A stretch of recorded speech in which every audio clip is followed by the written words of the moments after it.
Hello, welcome to White Birch Tarot and Astrology. I'm doing this reading on November 2nd, sort of. It's barely November 2nd, and I'm in the US and we just fiddled with our clocks, which drives me insane. I don't know if you guys do that, but anyway, I'm sorry I missed Halloween or Samhain or whatever you call it. Let me know if you celebrate that holiday. It's my favorite holiday, and I still have my Halloween stuff up because I will for a while. Anyway, I'm going to do what I did last time and talk about the astrology first, and then I will timestamp when the card reading starts. And I think they go together actually very well, and I just realized I missed something that's happening in the sky that I haven't talked about. It's a T-square with Venus, but I'll do that next time because I'm not prepared and there's a lot going on. But I just want to briefly say that on October 30th, Mercury moved into Sagittarius, and Mercury will go retrograde on November 9th at 6 degrees of Sagittarius. And let's see, they will go back to 20 degrees of Scorpio, and then on November 30th at 20 degrees of Scorpio will go direct again. So we're in the shadow degrees now. Is that true? Yeah, because, well, no, that's not true. Sorry. I'm too tired to figure out where the shadow degrees are. But anyway, just to let you know that Mercury is now in Sagittarius, and on the 4th, which is only a couple days from now, Mars also moves into Sagittarius. So here comes some pretty powerful Sagittarius / Jupiter energy. And on November 11th, Jupiter, which has been in Cancer for a while, is going to go retrograde at 25 degrees of Cancer. So got a lot of Jupiter energy going on, and he's one of the planets that is squaring Venus right now. So as of the 11th, we will have, November 11th, we will have Saturn, Uranus, Neptune, Jupiter, Chiron, and Mercury all retrograde for the rest of November. And then on the 25th or the 27th of November, Saturn actually goes direct in Pisces at 25 degrees. So, and we have a full moon coming up on the 5th, so I will post again for that. It happens in Taurus at 13 degrees, and it happens at 8:19 a.m. Eastern time if you're in the US, so adjust accordingly. Let's see, is there anything else going on? That's a lot. So it's interesting when we have Mercury and Mars together in Sagittarius, because Sagittarius is the sign of long distance travel and philosophy, higher thinking, spirituality to a certain degree, optimism, the future. You know, Sagittarius is the centaur pulling back the bow, shooting the arrow, always looking ahead with a sense of optimism and adventure. And pardon my voice. I don't know if I caught a cold or if it's my, just turned my furnace on for the first time this season, and it's always weird.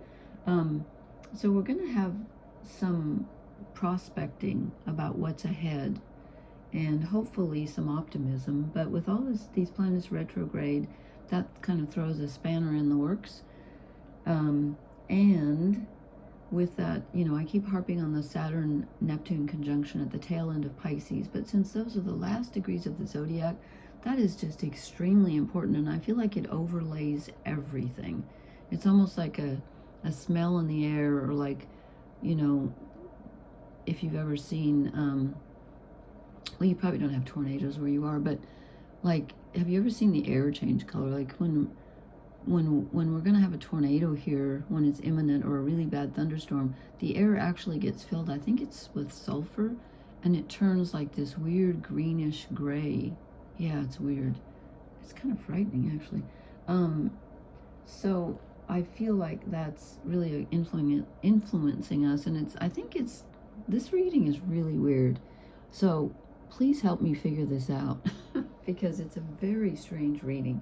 This is the Wild Unknown Tarot by Kim Krans, and I drew the Cross of Truth, but I had to clarify. It's really a strange reading, so I'm going to do my best. But So this is the energy of us. Oh, let me write down the time so I can timestamp. As I said, I was going to do about 5 minutes here.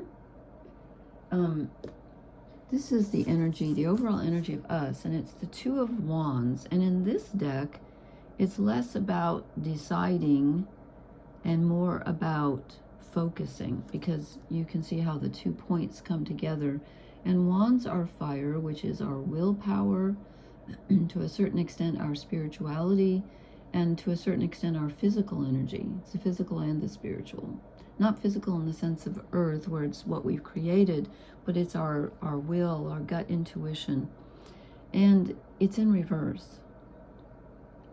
So to me, this tells me that that we're feeling like we don't have a sense of focus right now, or that we might have two options and neither one is working out, or neither one feels correct.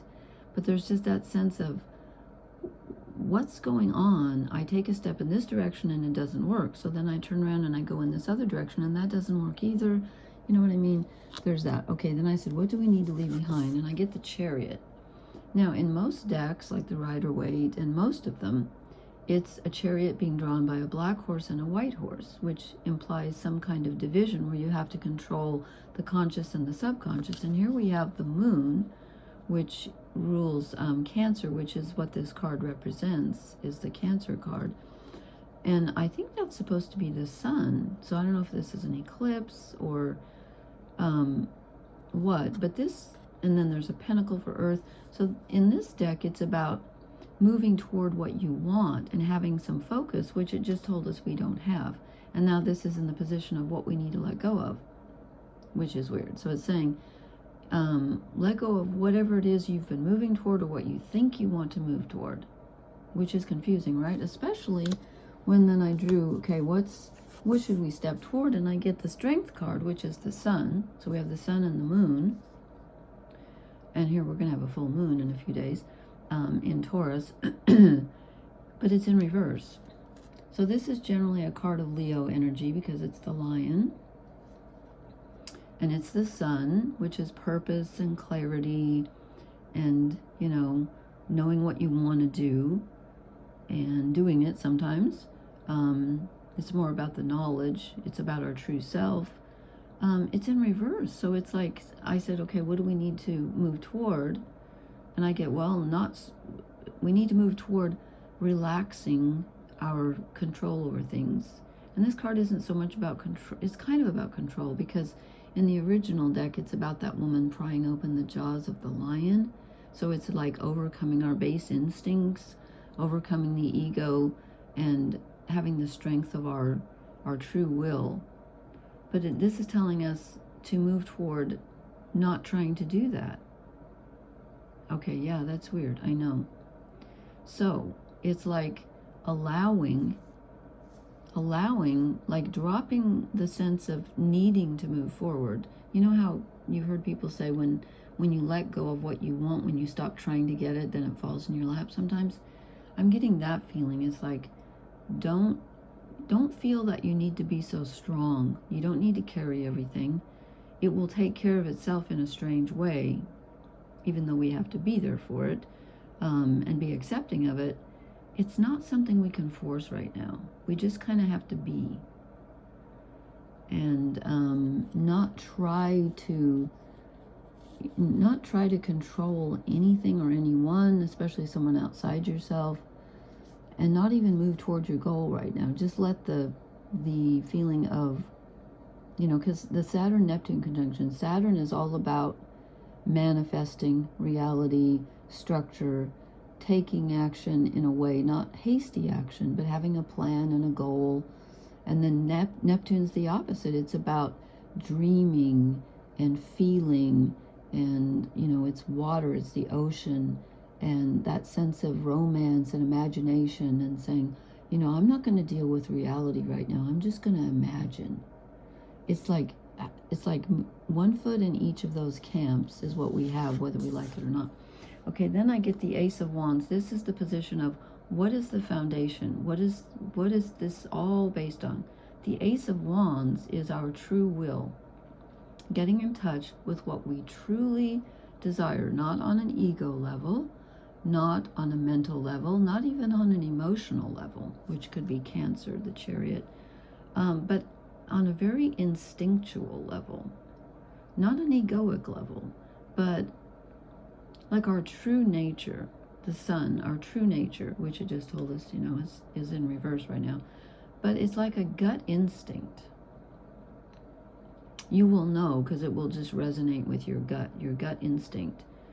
The root of your desire, like your true desire. And there may be more than one, but this is like, the beginning of it, where you realize, oh, okay, this is what I really want. You may be in the process of trying to formulate that, but it's not going to be something you just mentally formulate. It's kind of just, almost like it's just going to appear in a cloud of glory here. Okay, then things really get confusing to me here, because I said, what's our blessing? And I get the Lovers. Now, this can be actual union with someone. It can be the choice, which I feel like it's telling us not to make a choice, and yet we're supposed to discover what we truly desire, which in a way is a choice. And then when I see the two geese, I think of like the everlasting relationship, the relationship that will be with you forever. Is this someone you have always loved who's perhaps no longer here? Someone you're with? Is this part of yourself? Is this your spiritual self, getting in touch with your higher self, which could be the Ace of Wands? I don't like the word higher. People always use that, but that implies to me that the physical body's lower, and I don't believe that at all. I think they're just two aspects of the same thing. So your, let's just say your true self, like all the parts of you put together. So, but this implies that there's a choice to be made, or a union that needs to be made. Maybe the two, when Saturn and Neptune move into Aries again, which I believe they do in January, and then I believe they're conjunct, I think it's right on my Mars. I think it's 2 degrees of Aries, which is my Mars. February something, 11 maybe? I'll have to look that up again.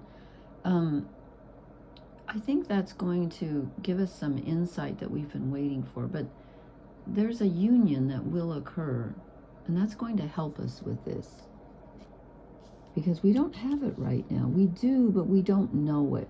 It hasn't gelled yet. It's kind of like when you put something, together, and you have to leave it in the fridge overnight before it, I don't know, it's almost like an alchemical process. Then I wanted to clarify this, like the Lovers and the whole thing. And at first I drew the High Priestess, which is our intuition, but she's in reverse.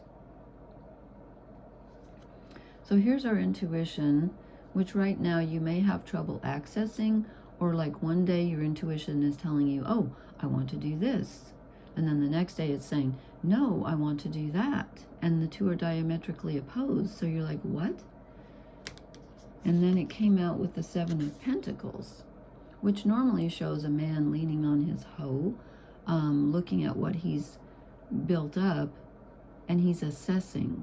This is similar to that. There's no one here, but I think it's telling us to, I hate to use the word mentally because we don't have any swords, but it's asking us to take a step back, be objective if possible, take a look at what we've got and assess it. And when I say that, I'm thinking about looking at it in a different way, kind of like the Hanged Man does, like kind of from upside down, but it's different than that. It's almost like stepping outside of the situation, or taking into account the past because of this karmic connection with Neptune and Saturn in Pisces at the end degrees, and Jupiter in Cancer, which is our childhood and the past too.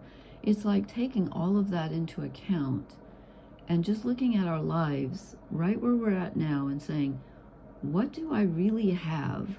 What have I achieved in my life? What does that tell me about where I go from here? And what does it tell me about how strong am I? And what have I achieved? Where have I, moved forward? And then ask yourself, well, does that show me what my values are? It's like, it's assessing. It's an assessment card. Okay, then I drew 2 shadow cards, and oddly, I got the Sun. Maybe not oddly, because this is another card for Leo energy, because the Sun rules Leo. And so we have this card, which is the Leo card, Strength. There's the Sun in reverse. And then we get the Sun as a shadow card, which tells me that we are not seeing clearly, and we are not seeing our true purpose right now. Our purpose feels clouded right now. We're just having trouble figuring out exactly what the heck we're supposed to be doing. It's not clear. And I think that is going to feel that way for another couple of months. I really do. And I also got the 7 of Wands, which is interesting, because this is a man, wands. Why is he holding a sword? Oh, well. Wands are, as I said, they're fire. They're physical and spiritual. This is a card of fear. It's about feeling like something is trying to keep you from doing something you want, or something is attacking you.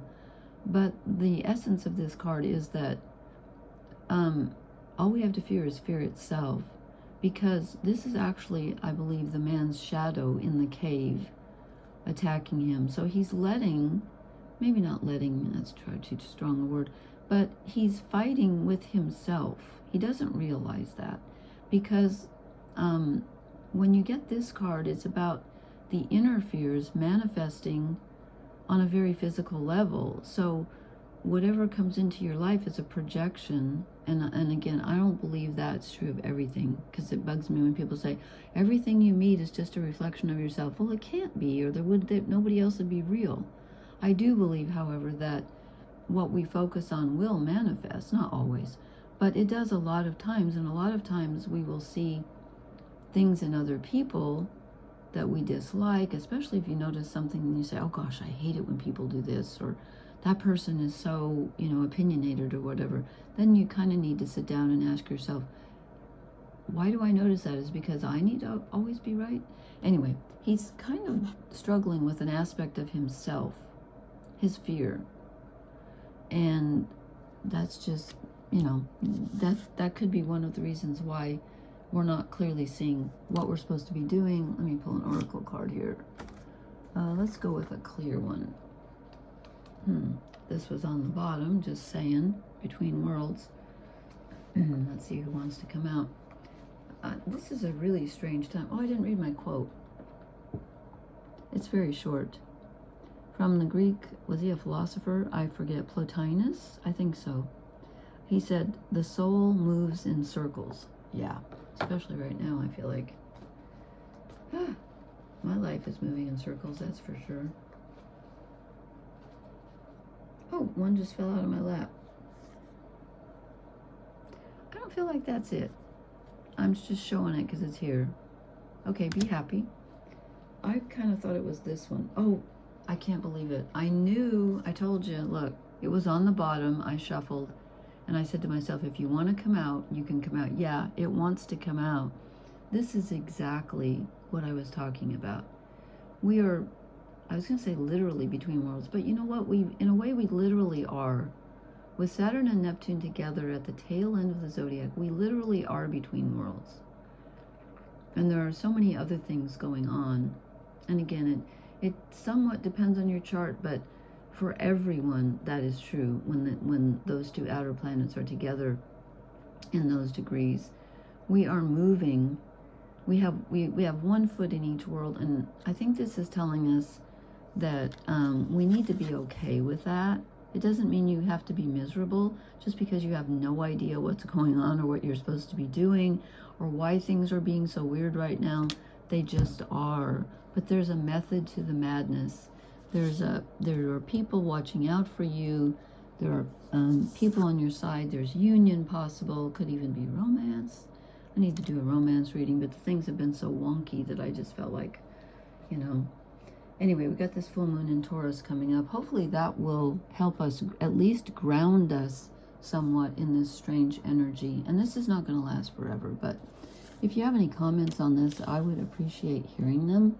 So please leave me a comment, and please hit the like, share, and subscribe buttons. And again, I hope everyone had a happy holiday if you celebrate that. And did I already say please hit the like, share, and subscribe buttons? Anyway, please do. And I will talk to you later. Blessings, everyone. Good night.